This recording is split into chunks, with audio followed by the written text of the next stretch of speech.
Hi, we're here on Turning the Verge today at the Rock and Roll Emporium Collectors Gallery. I'm with Andrew and Kate today. How are you guys doing? Hello, how are you? Good, thanks. Doing good. So, first of all is how this came about and why you started it.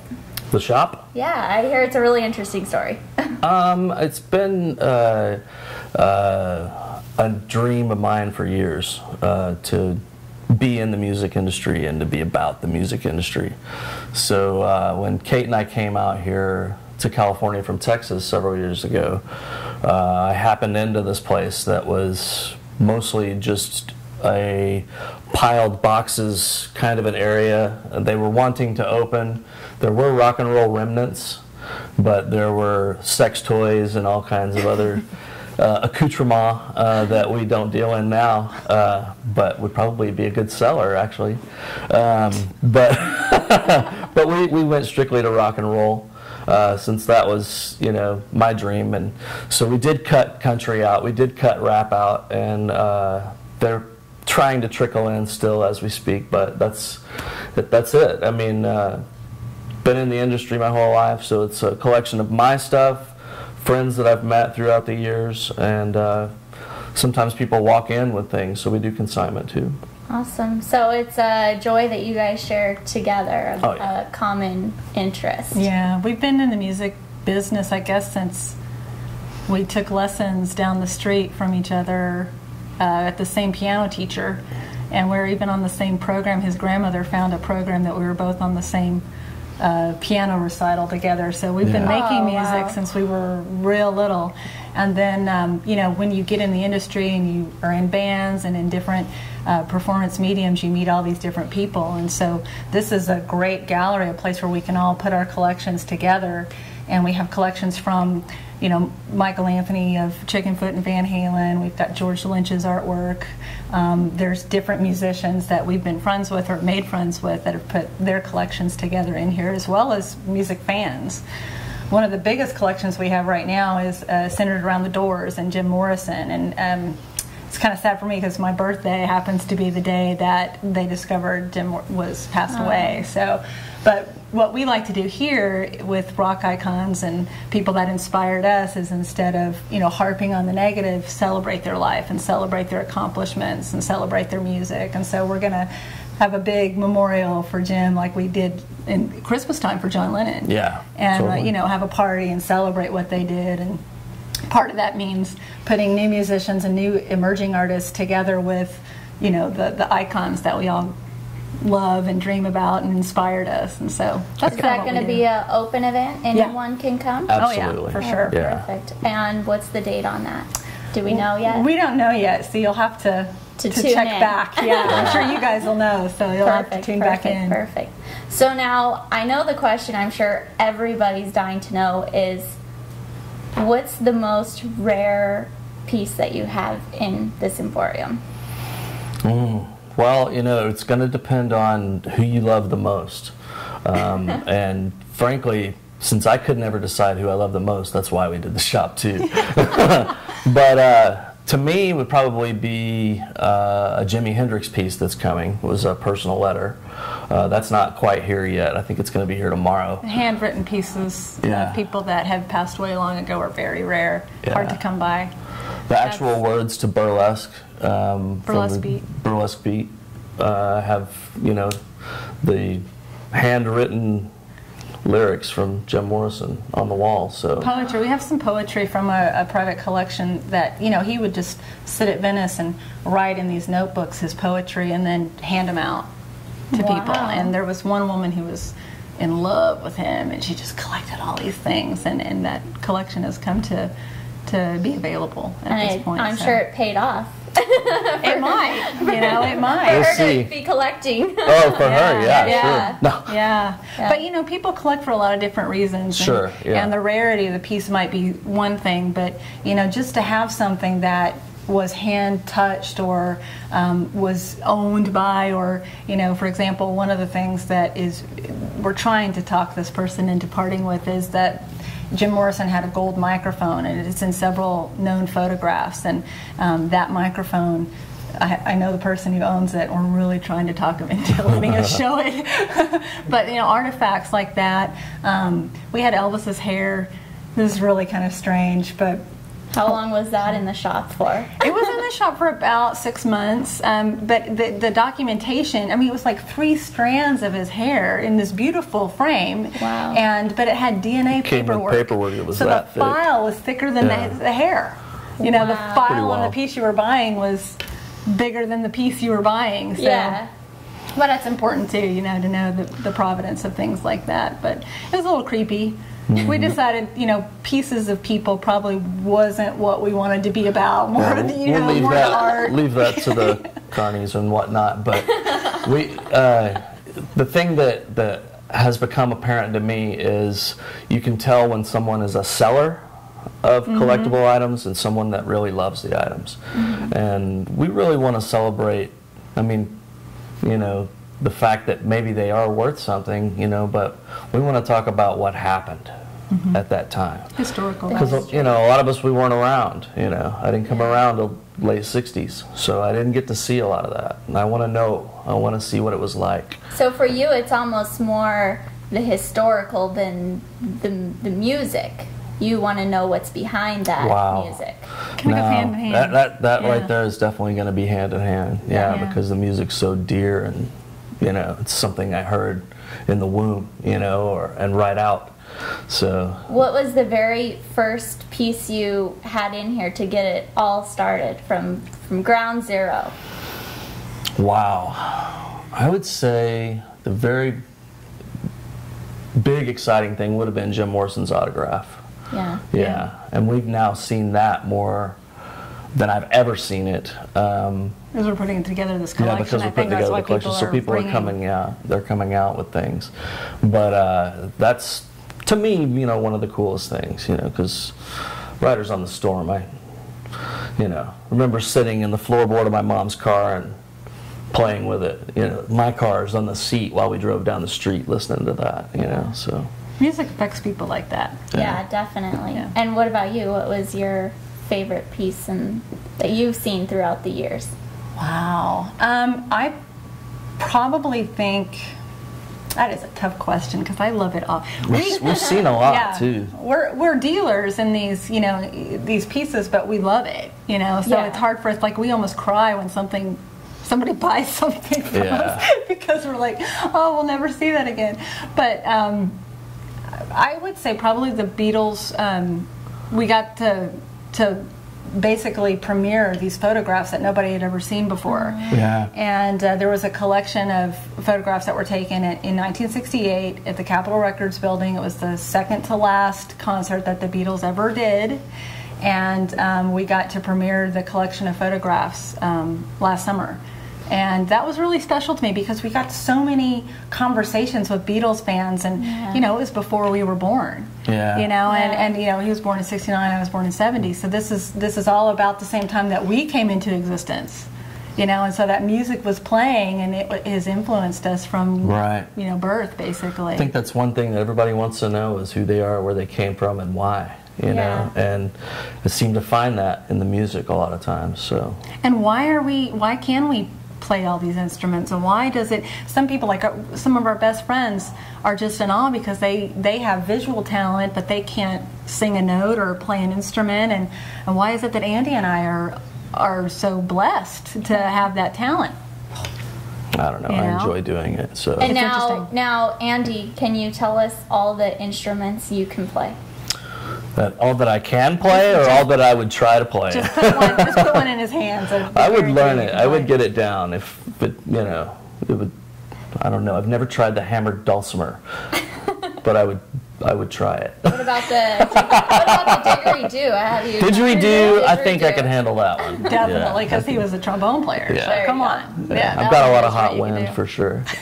And Kate, what about you? What all instruments do you? I feel comfortable saying that I can play. I'm sure I could learn. I mean, he's a little bit more talented than I am, but voice for sure, and a little bit of keyboards and piano. We started taking piano. He stayed with it. I didn't.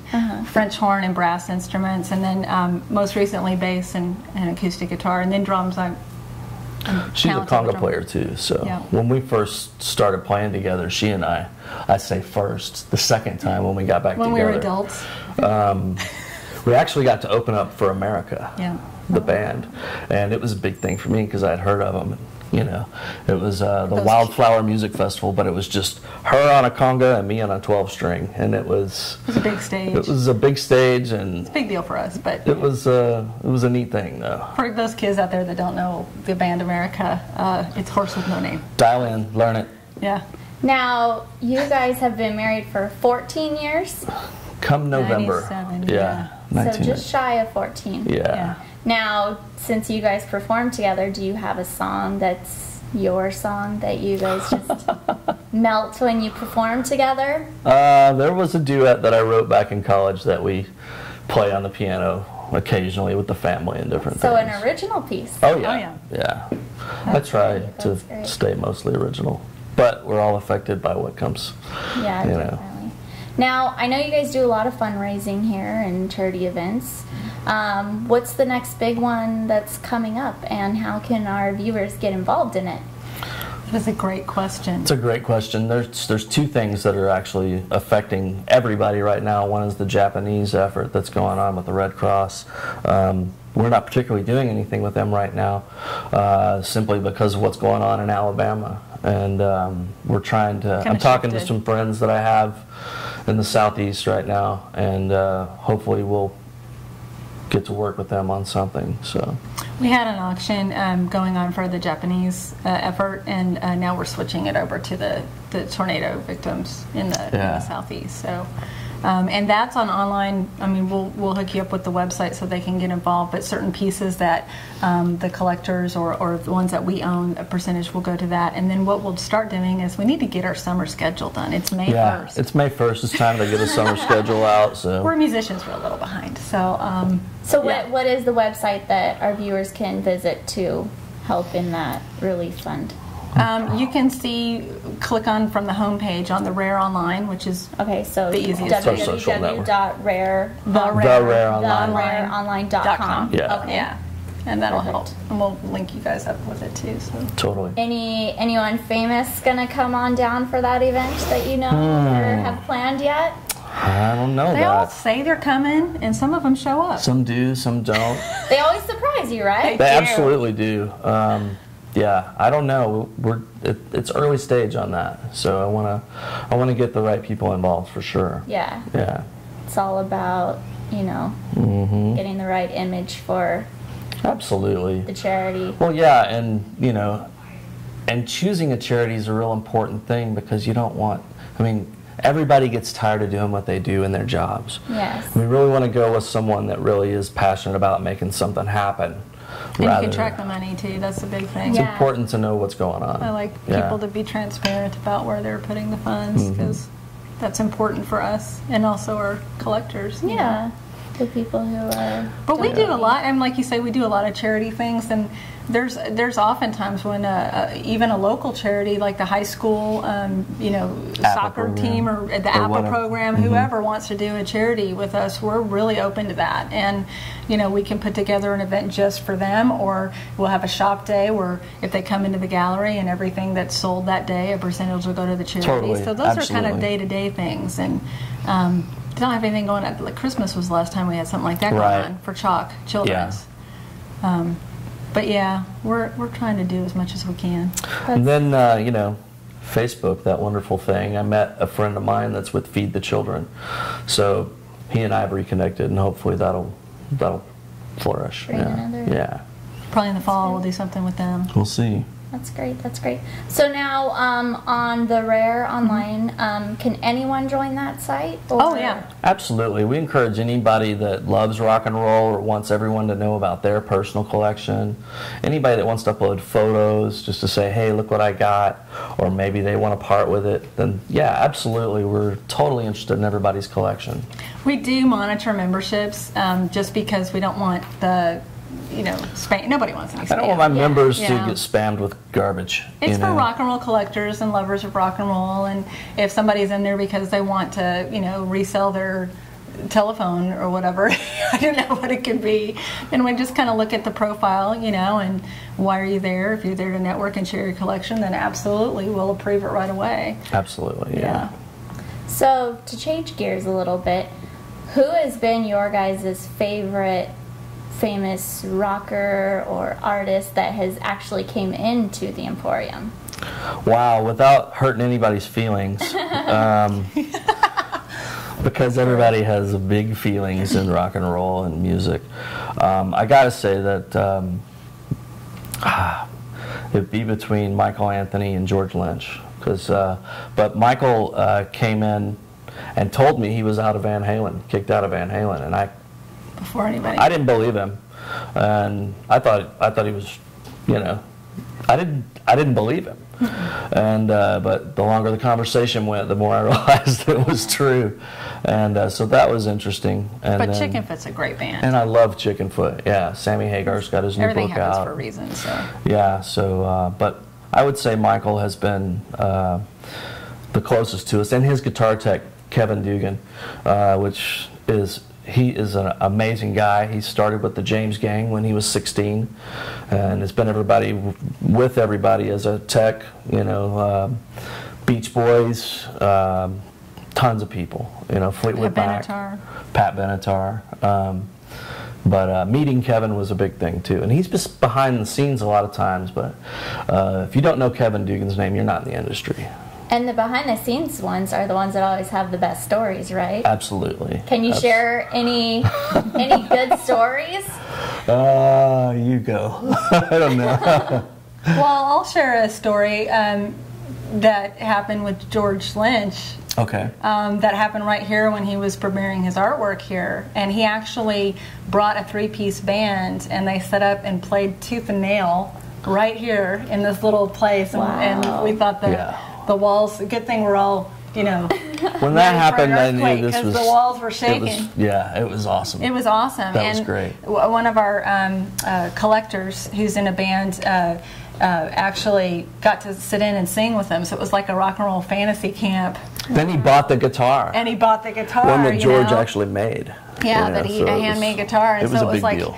It was just like Christmas for him, and that was Christmas for us because he was having such a great time. But George had done an original piece kind of before he started playing, and he does real interesting work with animal bones and, you know, kind of morbid but interesting 3D artworort. Oh, wow. And he actually glued his fingers together right before they were going to play. We were like, what do we do? Because, you know, the adhesive is really strong, you know. So, but we got his fingers apart, and he was able to play. Oh yeah, it was great. It was cool because he sat right up in the window and worked on his artwork, and then came right back here and plugged in. It was really cool. It's nice when, you know, guys that are huge, you know. Yeah, who doesn't remember the soundtrack to the Freddy Krueger you know, the movies that Dawkins played? But, you know, those huge guys that come in and slum it with us for a while, we really appreciate that. Totally. That's great. So now, since you guys are both musicians, have you ever gotten to have a jam session with any of your favorite rock stars? That hasn't happened everybody as much always as I'd wants like. to jam with us that we don't want to play with. I've kind of gotten to where I won't play with anybody because we get in the zone, you know, as a band. I would love to jam with some of the people. But I probably would. Who would you like to jam with? I would love to jam with Michael Anthony and you know, even Bruce Kulick, you know, from Kiss a little bit. Anybody that it's around here that we know. Totally. And George, of course. I should just jam with George. Yeah, that'd be a good time for sure. Another really cool story. We'll video it for sure. When Michael Anthony came in to do autograph signings, he actually was down here. It was his daughter's birthday, or either his birthday. I think it was his daughter's birthday. His daughter's birthday. But they were going to celebrate together, and but he did agree to come in and do the autograph signing before he did that. And of course, him being a Jack Daniel's bass player, I had to bring a bottle of Jack And so I slapped it down on the counter, and I got a groan from both of them, actually. And I said, oh, come on now, guys. You know, we're all old, but whatever. You know, this is Jack Daniels, and I know you two, and I know me. So, of course, we didn't have anything to drink out of. So I grabbed some Elvis shot glasses off of the wall, and we busted them open. As I was doing it, one of them smashes on the ground, so I scooped it up and had Michael autograph the bottle, and I kept the glass and kept the shot glasses and everything, and that's the story. We killed that bottle. We knocked the bottle out session. pretty easily, though. Yeah, I mean, It's pretty fun that you're able to drink at work. Yeah, being able to drink at work's it's a big deal, you know. Not only being able to drink at work, but being encouraged to drink at work. Being encouraged to drink with Michael Anthony on the job, you know, and breaking a shot glass, you know, it was cool. Everybody I think had a you really good time. have the dream job. It seems like it. There's a lot of work involved, but, you know, I would say you're right. Was this always your dream as, you know, growing up as a little boy? I think my dream was just to be an artist. Yeah. You know, I mean, I sat in front of a piano at about 4 years old and banged on it until Mom and Dad got me lessons. And, you know, I guess it's just all history from there, you know. And now you're also a visual artist. Can Right. you tell us a little bit more about any current projects you have going on? You know, I got a really cool camera not too long ago. I've been shooting a whole lot of photos of different art pieces, landscapes. I love landscapes. And the landscapes translated into some paintings that I've done. So I'm interested in doing lots more paintings. And then, you know, with the store and the inspiration of a really cool band called Radiohead, I made an art piece, a skull, that's makes me think of the band. And from that point on, after I did the first skull, I did probably 20 others of different things that inspired me. So I call that skullage.com. It's the .com, but Skullage.com. Skull Age, yeah. So. Yeah, and it's definitely worth the trip down here alone just to see the amazing skull with all of its trinkets on it. What would you call it? Trinkets on it? It's TV parts, trinkets. Just trinkets is a great word. You know, it's just whatever I find that's tiny and I think it's cool. And found object is probably a good way to put it. But I gave George Lynch one very similar to that, but it's copper. Painted it in copper, and he loves it. Says he put it on his console and everybody sees it. So I was stoked about that for sure. So, but now, who's the most famous person that's actually came in here to sign a piece? Wow. Again, you know, it's going to be depending upon who you love the most. I know the guys from Korn have been in. I haven't been here. Mike McCready came by with Pearl Jam, and that was a highlight for me. He autographed a guitar to Kate and I and said something like, "This store rocks. You guys are awesome." And that right there was validation. Yeah. You know, and that happened maybe a year after we were open. So We've had a lot of visitors. I mean, Bret Michaels has been in, and totally.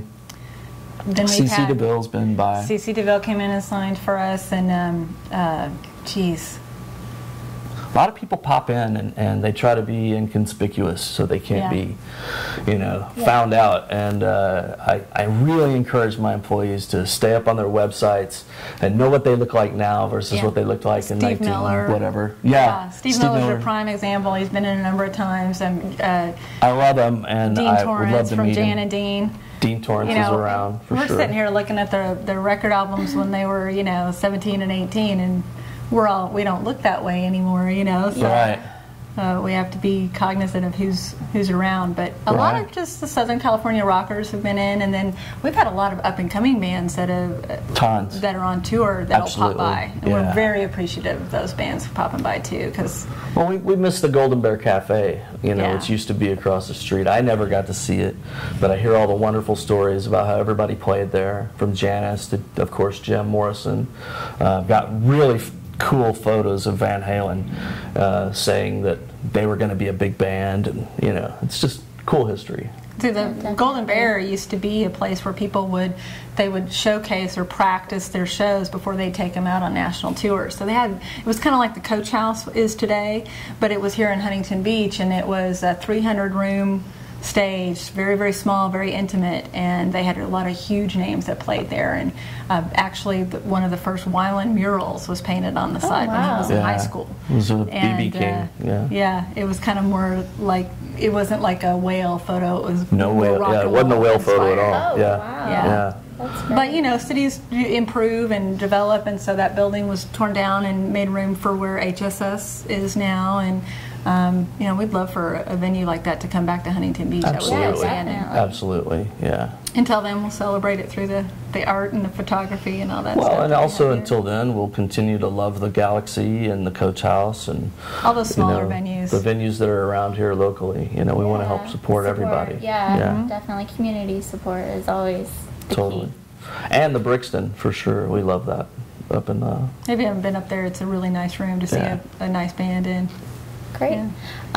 Well, if you guys want to go ahead and tell our viewers your website one more time, that way they can visit and see all the amazing pieces that I'm sitting here looking at in awe of, that would be great. Thanks. Yeah, it's real easy. Just go to www.therareonline.com, and then you can click on Gallery, and it'll take you right into all the different collections, and hopefully it's easy to sort. If it's not, contact us and let us know how to fix it. And totally. Yeah, and you can see Andy's artwork and click through to the different band websites and everything too. So several websites there that you can definitely link to. Perfect. Thanks for taking the time out today and telling our viewers a little bit more about the history of the Rock and Roll Emporium. It's definitely a great place to come check out if you're ever in Huntington Beach. There's a lot of really neat things. Also, you can see some of Andy's paintings and his scullage. Yeah, it's definitely worth the drive down here just to see that. So we'll see you guys next time on Turning the Verge. Thanks for tuning in.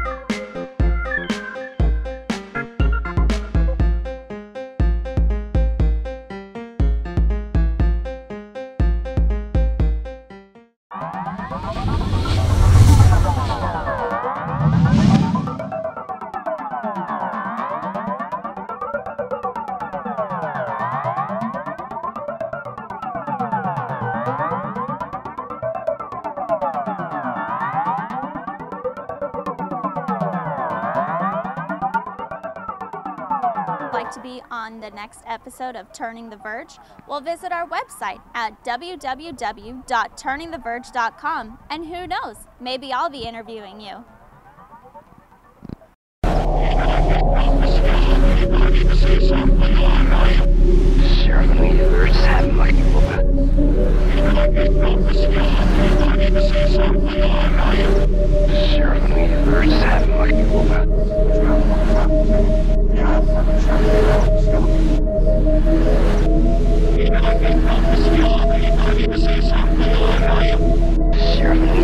Have